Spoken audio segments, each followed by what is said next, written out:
বাপের বাড়ি যাও বউ, সাবধানে যাবে। আরে ঠেলছো কেন? শোনো, এই মহিলা ঘর ভাড়া নিয়ে একা থাকে, তোমাকে রাতে থাকতে হবে না, তুমি আমার সাথে বাপের বাড়ি চলো। আরে তা কি হয়েছে, উনি তো ওনার ঘরে শুয়ে থাকবে, আমি আমার ঘরে শুয়ে থাকবো। এই তোমার ফোনটা একটু দাও তো, বাপের বাড়ি ফোন করি। তারপর কি হলো সেটা দেখার আগে এক পাশে যদি টাকার বস্তা আর অন্য পাশে যদি তোমার দুঃখিনী মাকে রাখা হয় তাহলে তুমি কোনটি বেছে নেবে? তুমি যদি আমার মতো মাকে বেছে নাও তাহলে ভিডিওটিতে একটি লাইক করে চ্যানেলটি সাবস্ক্রাইব করে দাও।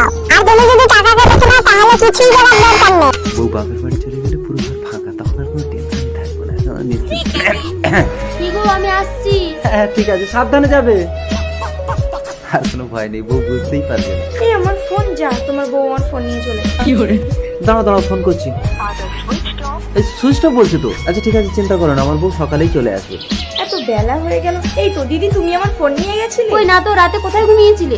আমার ঘরে। মোটেও না, ফোনটা সুইচ অফ করে তোমার বালিশের উপরেই রেখেছিলাম। সত্যি করে বলো, রাতে কোথায় ঘুমিয়েছিলে? তোমার বরের কাছে।